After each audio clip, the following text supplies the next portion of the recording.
So we are beginning. Okay. Okay. Okay. So we are delighted and honored to have our esteemed speakers and audience join us today for this intriguing online session on the topic of storytelling as a tool for substance use prevention. I'm Adarsh Patil, Senior State Coordinator at the Ministry of Social Justice and Empowerment. I extend a warm and sincere welcome to all of you. As part of our online events for this month, under the theme of Empowering Lives, Inspiring Change, with Nashamuk Bharat Abhiyan and celebrating Meri Mati Mera Desh as a culminating event and a tribute to the Veers and Viranganas who have made the supreme sacrifice for the country. The ministry has organized a series of activities to engage with various stakeholders such as youth, activists, educationists, researchers, and CSOs. The aim is to explore different themes related to substance use prevention and to discuss the actions that can be taken at their level to disseminate the message of Abhiyan among diverse target groups. As we all know, stories are amazing ways to share ideas or information with others. You can use different forms of stories, such as oral, written, or visual. Stories can also help us prevent substance use by connecting with an audience, encouraging them to act, and changing their minds. Stories can also show us how substance use impacts us, our families, and our communities, and how recovery can enhance our health and well being. Stories can also help us clear up misunderstandings and prejudices about substance use disorders and treatment choices. At Nashamuk Bharat Abhiyan, we strongly believe that stories of persistence can inspire and empower our youth, women, master volunteers, and everyone who is involved in the Abhiyan. We want to aid them in learning how to use storytelling as a tool to understand their own and others' knowledge, attitudes, and behavior regarding substance use, and how to use storytelling as a way to create positive change. We also want to help them prevent substance use in their communities by raising awareness, challenging stigma, and promoting healthy choices through their stories. Now, moving forward, I would like to invite Ms. Anushka, who is a state coordinator at the ministry, to share with us a brief overview of the Nashamuk Bharat Abhiyan for our viewers and speakers. Anushka, over to you. Others. A very warm good afternoon to all our panelists and the audience who have joined us here today. I will be sharing a brief presentation on NMB. I hope it's visible. So to start off, the Shamuk Bharat Abhiyan was launched on 15th August 2020, and subsequently, as of now, it is being run in all the districts across the country. It was started after a study was done by our ministry in collaboration with AIMS NDDTC, that is on the magnitude of substance use in India. According to that study, it was found that approximately there are 73 million total substance users at that time. That also included 5.8 million women users and approximately 12 million children as users. And after the launch of NMBA, it has managed to reach more than 10.57 crores people. 55,000 institutions have been covered, which has now expanded to approximately more than 1 lakh institutions. More than 3 crore women have been covered, as well as 2 crore youth are part of the Abhiyan. And more than 1 lakh activities have been conducted as of now. The National Toll-Free De-Addiction Helpline was also launched by the ministry in tandem, and the number is 14446. The toll-free helpline is available 24 hours, and it gives primary counseling to the caller, also assists in locating the nearest de-addiction facilities, as well as strengthening and adding the mechanism that has been built for providing rehabilitation. Um, More than 1 lakh educational institutions have joined the Abhiyan and become a part of it by participating in many um, activities that take place, as well as you can see the snapshots here of various states and the activities that they have conducted in their campuses. So a lot of institutions have been issued as drug-free educational institutions, and it has also led to the development of Navchetna modules for drug education in schools. These are the university collaborations and the activities that have been undertaken under NMBA. So the focus has been on substance use in campuses, as well as adoption of slums and villages in the vicinity to take up programs on substance use, as well as setting up counseling centers for providing support to students on substance use. Along with that, hotspots in the slums and villages have been identified where youth clubs have been formed and youth have been trained to address the issue. Many such programs as community radios, community theaters, others have been taken up by the community to spread the message further, as you can see in the photograph here. Along with that, there is a prevalent use of social media and the NMBA website, as you can see here. Social media and youth are a big part of it by taking part in internships, and more than 63,000 posts have been shared since its launch, and 17.5 plus lakh people have been reached out through our social media pages as well as the NMBA website. This is the NMBA website and the portal that can be accessed by our audiences. NMDA also has a mobile app and dashboard that shows the real-time data as of now. And it has been developed to collect and gather information of activities that are happening on the ground. Selected master volunteers and district officials also feed real-time data in it for the purview of the public. Here are a few snapshots of activities that have been taken up in identified hotspots in states across the country. And these are from the youth programs that have been conducted in JNK, Sikkim, Uttar Pradesh, and among others. More than 3 plus social media interns have reached out to 17 plus lakh people, and peer programs with 10 to 17-year-old focused on interventions have also taken place. All in all, 1.6 crore youth are a part of Nasha Mukht Bharat Abhiyan. Women programs are also a main focus, and women and youth, since they are the drivers of the Abhiyan on the ground. So here are a few snapshots from Madhya Pradesh, Karnataka, Tamil Nadu, Haryana, Himachal Pradesh, etc. A lot of activities take place since like rallies, door-to-door awareness drives, and other outreach activities, along with the incorporation of SHGs into the Abhiyan.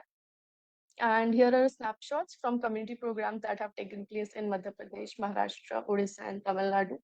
The public have come forward and become an active part of the Abhiyan, and they are taking it forward in their respective communities by organizing rallies, vigils, sabha, sessions, etc. Thank you. Over to you, Adar.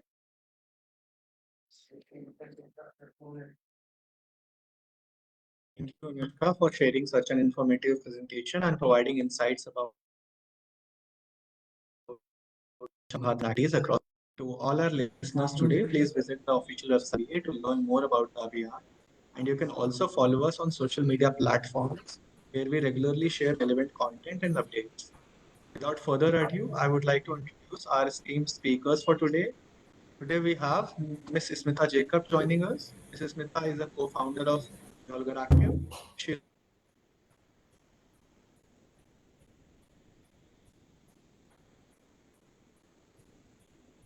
on business storytelling for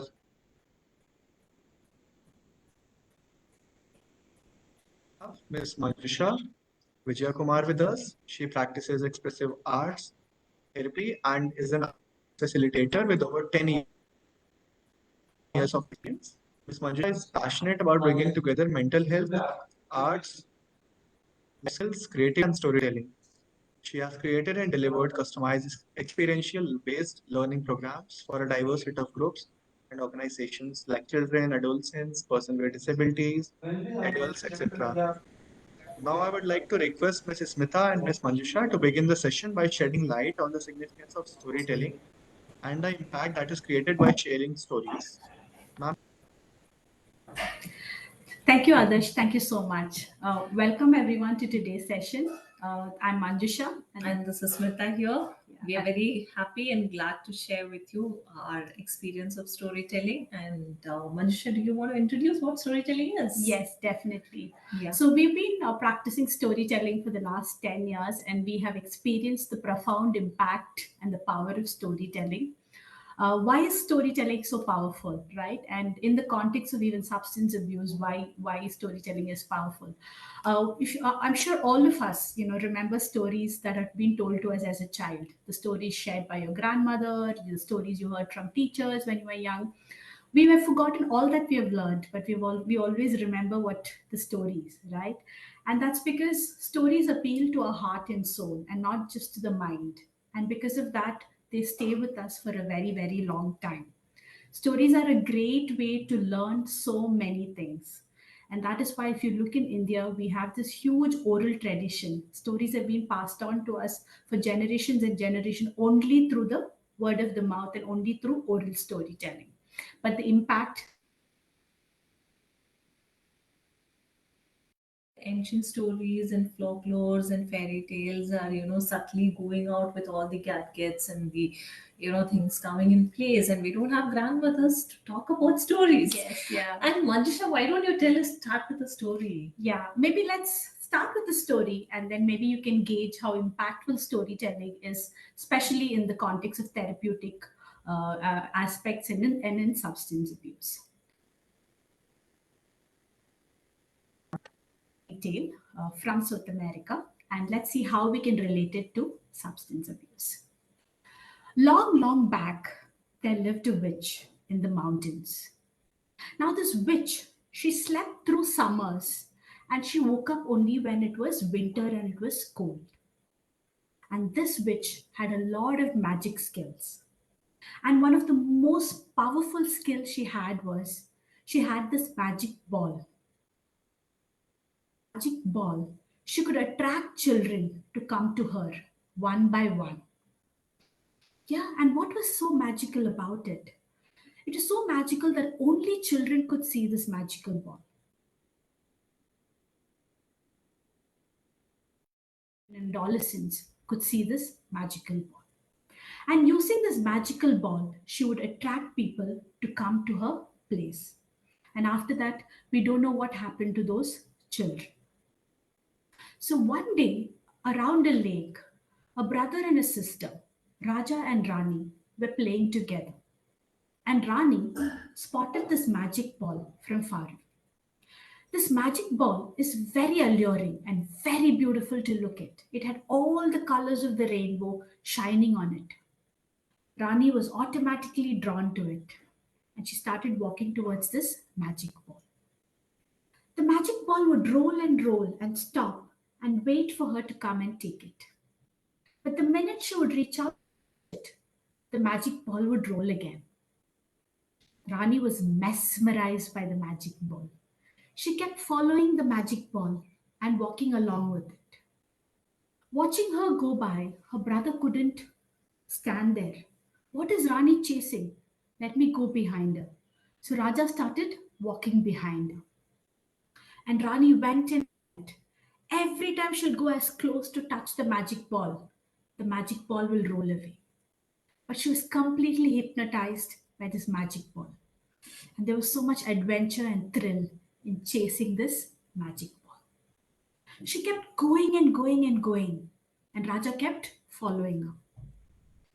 After a point of time, the scenery changed, the landscape changed, the habitats changed, and finally, she found the magic ball almost at her grasp. She went as close as she looked around. The world around her had changed. It was no longer beautiful valleys and mountains, but it was dark, cold, and snow had started falling. And all around her, she could see barren rocks, lots of rocks all around her. And the magic ball finally stopped near a black rock. Rani went as close as she could to touch the magic ball. And when she touched the magic ball, what happened? The magic ball just disappeared like a soap bubble. Broken. What she was chasing was a mirage, an illusion, and there was nothing around there. Rani didn't know what to do. Raja was walking behind her and he saw all of this happening to Rani. He came close to her and said, "Don't worry, Rani, we'll find a way back home. We'll go back home. Don't worry about the ball." But when he touched her, Rani had started.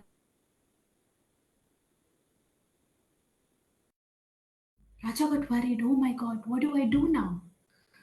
What is happening to Rani? He got hold of her, and there was cold wind, breeze, and snow falling all around them. He made her sit in a corner and he checked her temperature. She was slowly starting to become cold and cold and cold. He didn't know what to do. He decided that he needs to help her in some way. But the children were so tired. They had crossed so many valleys, mountains, and places. They didn't even know where they were currently. But all they knew was they were very far from home. They were so tired that Rani just started sleeping. And Raja watched her sleep. He also fell asleep. In her sleep, Rani had a beautiful dream that she was back home with her mother.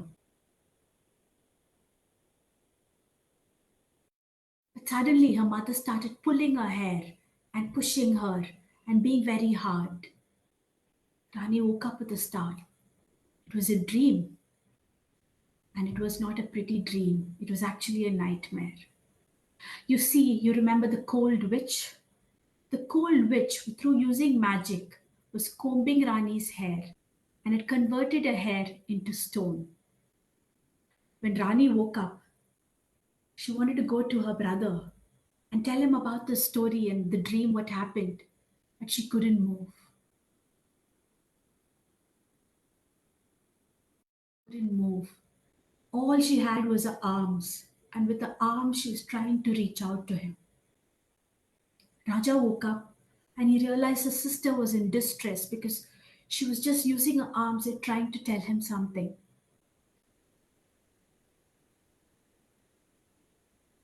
He couldn't touch her. There was a shield covering the whole of place where Rani was. He couldn't reach out to her. He screamed and she screamed, and they were trying to desperately get to each other. This chasing this magic ball has led them to this. Luckily for them, an owl just flew by that place and he watched. This is a very dark, evil place where you are. If you want to get out of this place, you need to bring some fire into this place. That gave Raja some hope. Fire! He looked all around, but it was too cold, too barren, and too dark. There was no fire in this place. Poor Raja. He had to trudge and get out of this valley to find fire. But he didn't know if he can leave Rani and go like that. She was already turning cold. What will happen to her? But somehow he picked up the courage and he went out of the valley. And in the next valley, he found some fire. He took one piece of fire and he started running back towards this valley because he was desperate to save his sister. He ran into the lake and he thought he'll swim and come. But in the desperate attempt to swim as fast as possible, the water splashed on the firewood and the fire distinguished itself. Poor Raja. He again ran back to the next valley and he took another piece of firewood with fire and he came as fast as he could. This time, he decided to ask help from an eagle and fly and run into the valley. But as the eagle started flying and as he was holding the firewood, he lost the grip and it fell down and fell into the snow and extinguished. Poor Raja, he didn't know what to do, but he couldn't give up.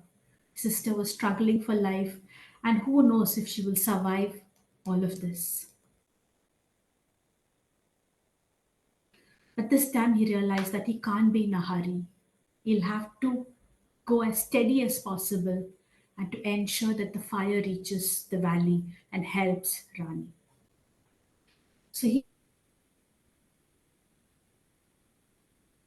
holding this fire as close as possible so that he doesn't drop it and also keeping an eye on it so the fire doesn't extinguish. Somehow he got to the valley. Took him a long time, but he did. And then he set fire to some dried grass. And as if by magic, the barriers that was closing Rani went just disappeared, coming back into her natural self. The fire had broken the magic of the witch. The sister who was turning into cold person suddenly started becoming warmer. And he grabbed hold of Rani and they started walking back. It was a long road to the home, and they got lost quite a few times. But with the help of the owl and the eagle and others around them, some way they managed to get back home. And their parents were desperately looking for them. They thought they had lost their children. They saw their families, they saw their friends, they saw their school, they saw their playgrounds and thought to themselves, we had all this, and we chose to go behind this magic ball and lost everything. And then they lived happily ever after with their family and friends. And this magic ball became a distant dream for them that as days went by, they forgot about it. This is the story. And how did you like it, Smita? Yeah, I was actually traveling with him, and that getting it over there, and all it's like a place where you reach and we forget what we have. Yeah. We don't cherish what we have, and we run around something else, Yeah. and there is no awareness of what we have, and we are not living Yeah. where we are, right? Yeah. I know this is a very simple fairy tale, but in many ways it's a metaphor for this whole journey, right? And as you know, the magic ball is the substance, the drug, the allure of it. And for many time, quite some time, it feels like fun and adventure till it is not, until we are very, very lost in the process. It takes a long time before we realize that we are caught in this whole thing and we have lost our way, and finding our way back home to ourselves becomes very difficult. This time Raju was there, Mm. but every time it doesn't mean that you have somebody to talk about it. Yeah. So how does that work?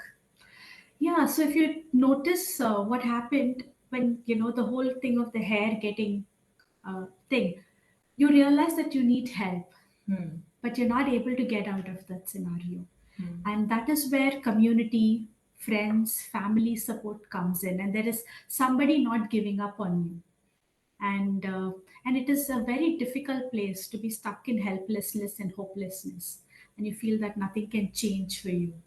And for me, what is really important in the story is how it doesn't happen the first time. Once you get caught into something and once it becomes part of your life, it's very difficult to get out. It sometimes it's a very, very long journey. So for me, the lesson in the whole thing is that maybe even chasing the magic ball, is it needed, right? Yeah, it does not. Mm. And also I think the time, Mm. and everyone is in a hurry to come out, Mm. and when they don't come out they are like so frustrated. Yeah, because whatever happens, you think, oh, I can instantly recover. I can instantly get out of this process.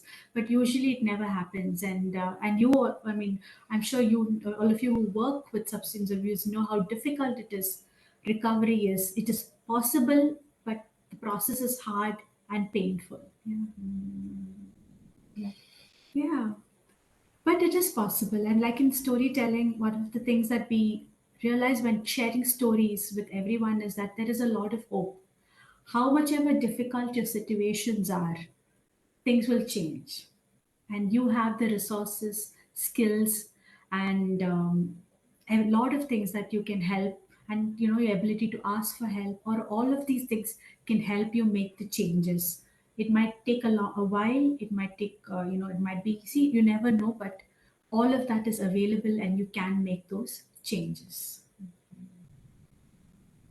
So now I think I'll share a life story. Mm. So I was listening to this podcast, Mm. The Point of No Return. So when he starts the statement with, there is no drug that can make you powerful, that can make you happy, or there is nothing that will give you an escape mechanism. So going back to, I will come out and tell who this person is at the end of the story.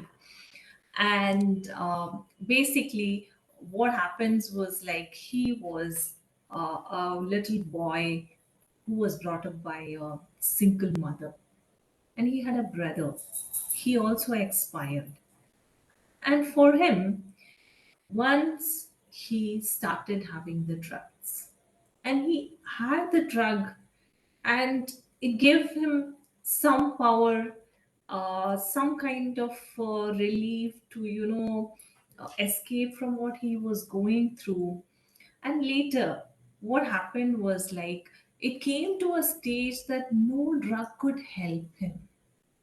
And his mother, who was very loving and caring, was with him. And she realized this.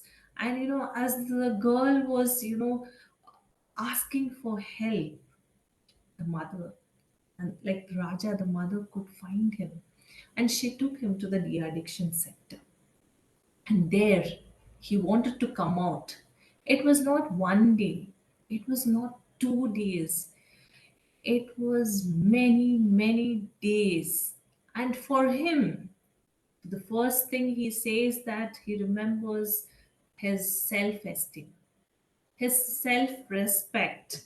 He had to start working from the very basics of his, skills that he had, and to get the determination to listen to the people. It's something like, it's a dopamine effect initially when you have the drug, and the brain starts wiring, and now the brain is seeking. So you're out of control of the whole thing. Okay, so he describes how painful it was for him to come out. And it took 7 to 8 years for this gentleman to come out of it. And today, you know, do you want to name him, Manjusha? Yeah, I think I know who you're talking about. Yeah. His name is Grant Cardone, and he's an American businessman, entrepreneur, and he's a billionaire currently. Currently. And He- he runs what is called the 10x Growth Conference. And he's very open about his addiction journey. And He's a real estate investor too. So now today, from where he was with that low self-esteem, low respect, to being a drug addict, and pursue, being 7 years working for it. Today where he stands is somewhere, it's a motivation for somebody who's already been into it. Don't feel like this is the end of the road. Yeah. So we have many, many live examples where people have come out. And Manjusha, I think you were telling to me, like, how do you want to write your story? Yeah.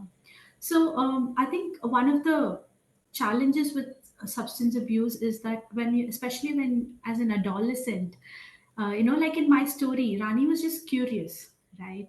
She just wanted to know what it was, and there was no intention to be a certain way or thing. It was just, what is Very it? I want to know innocent it. girl. Yeah, it's very innocent, and it's also it comes from a place of curiosity that okay, what is this? I just want to know, right? It starts with that, and then at that age, the most important thing for you is your friends, your social circle, and what everybody thinks of you.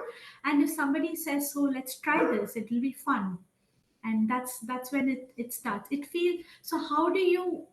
While first time seems harmless, second time thing, and like a lot of people say, "Oh, I'm only a social drinker, right? I can manage this myself. I'm not out of control." It Yeah. starts out like that, but And- then yeah. And even I know another instant, like, they were twins. And, one of the twins started having it. So he came and expressed how he was feeling to his brother.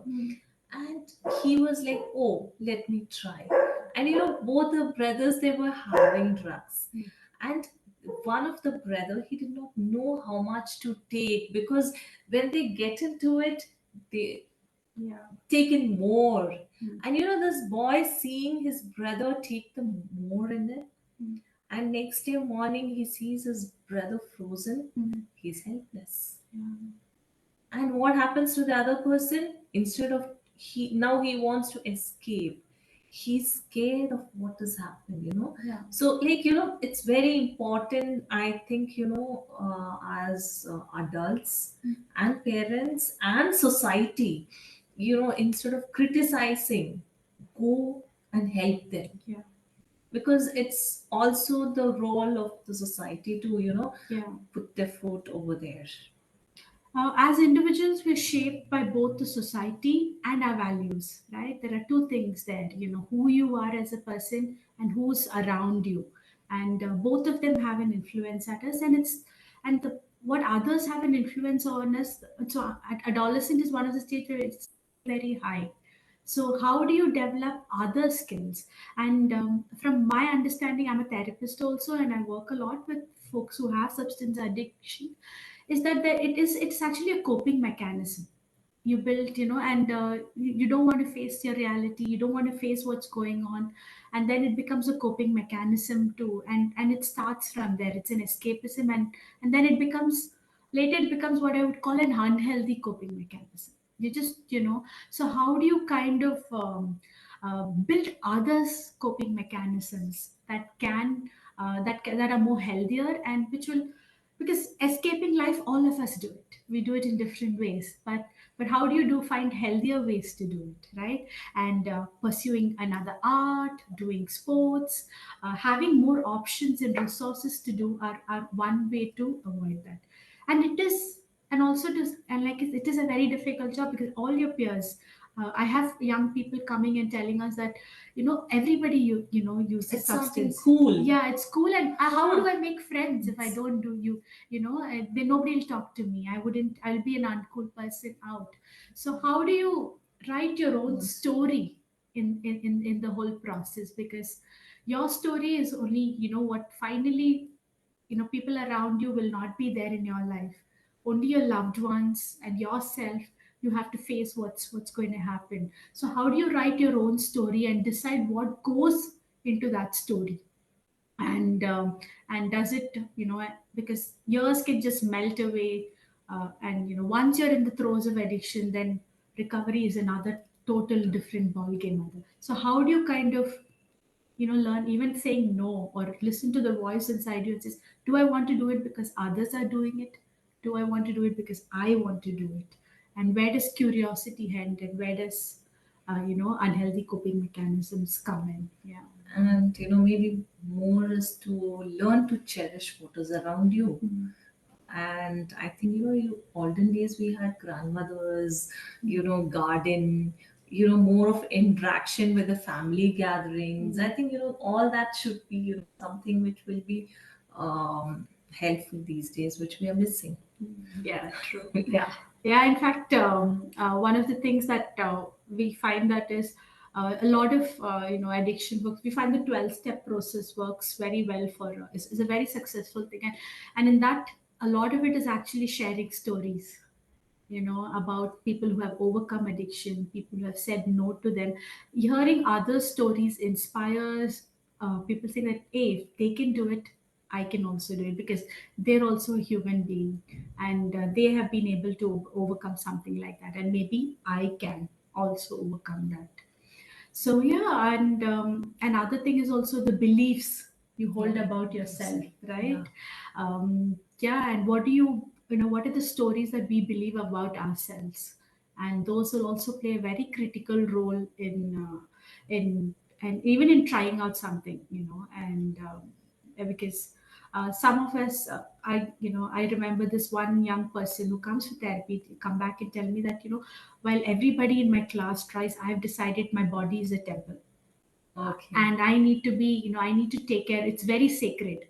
What goes in is very important, because she's gone through a lot of health issues as a child, and that's something she has learned, and it's her one of her values, saying that I can't put stuff which will have an impact on my body. And I thought, and I remembered that today just now, because it like how, things we learn as a child, some of these things stay with us, and it's her belief in how she should take care of her body that helps her to say, draw boundaries and say clear no when it comes to peer pressure and social interactions and things like that. Yeah. Actually, we can talk. and we have many stories to tell you. Yeah. I think time is pressing, Yeah. and thank you. Thank you very much for giving us this opportunity. And we are glad we could do this little thing Yeah. for the awareness of the society. Yeah, like Smita said, there's so much to talk about it and so many areas to explore. And there are so many stories we use to bring in these aspects of the journey of addiction, prevention, and even recovery. So yeah, we hope there are more opportunities in future to share more stories about all of this with you. If you have any questions, yeah, I can see that. Yes. I have received one small request. It's about how, like, we are connected with many youth volunteers on field, and many students are working with us in Nashamul Bharat Abhiyan. So, how they can start their journey of crafting narratives or uh, developing stories and telling stories in their community, among their peers, that can make, the impactful story. What's the first stepping stone for them? How they can start it if they are very new to this thing?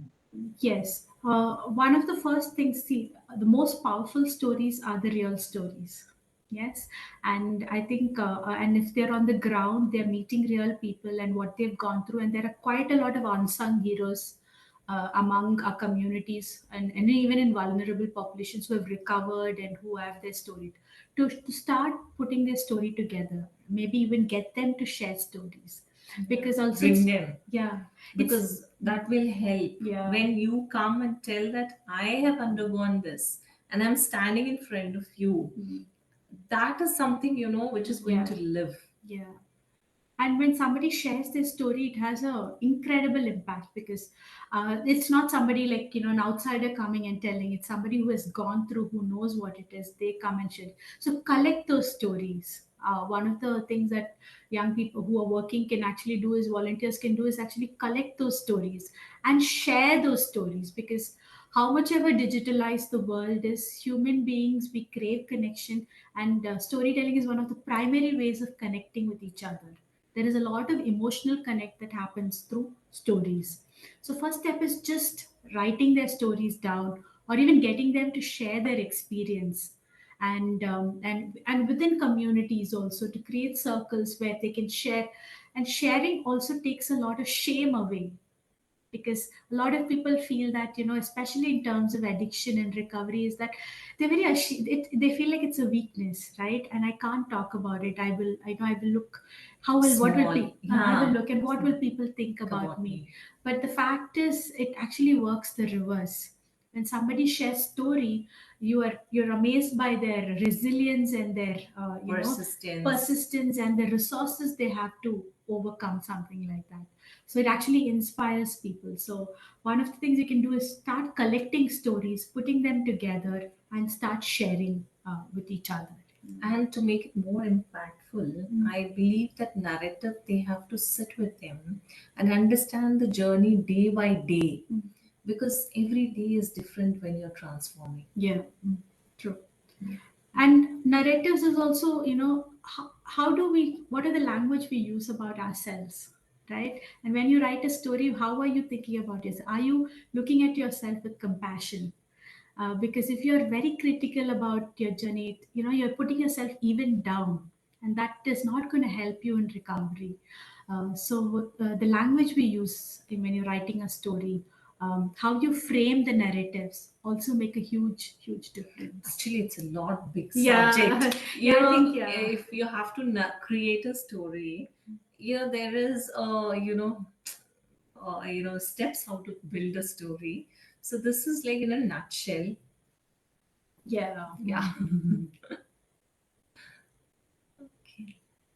Okay. Thank you, ma'am. So it was quite Okay. interesting to learn that how lived experiences play a very important role in crafting a story, because lived experience are some of the most detailed kind of stories or life experiences you can learn from someone, and then try to find out what is impactful out of that, and then share it with the relevant audiences.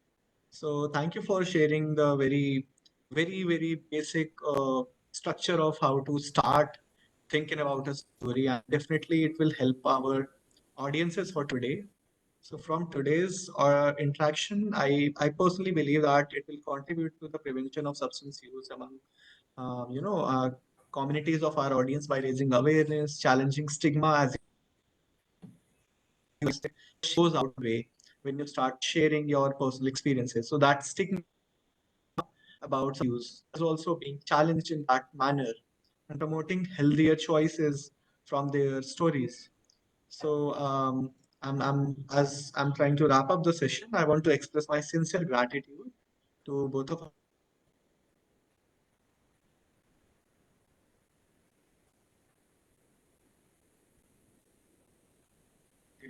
and creating narratives that can inspire masses and change minds for positive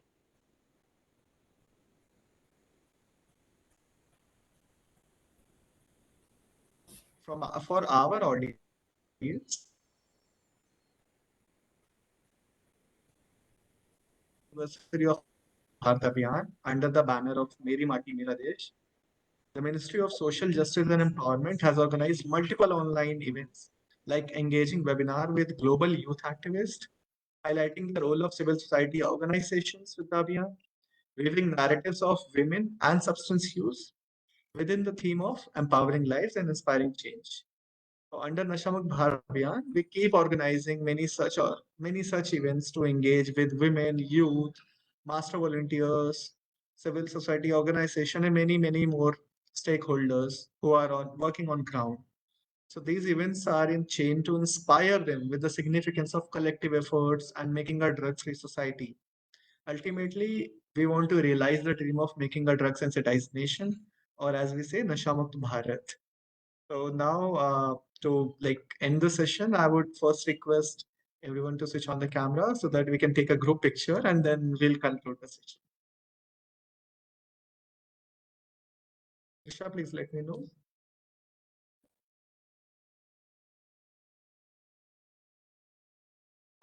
Thank you, ma'am. Thank you. We have clicked the pictures for today, and thank you for sharing such narratives and sharing this very important information with our listeners today.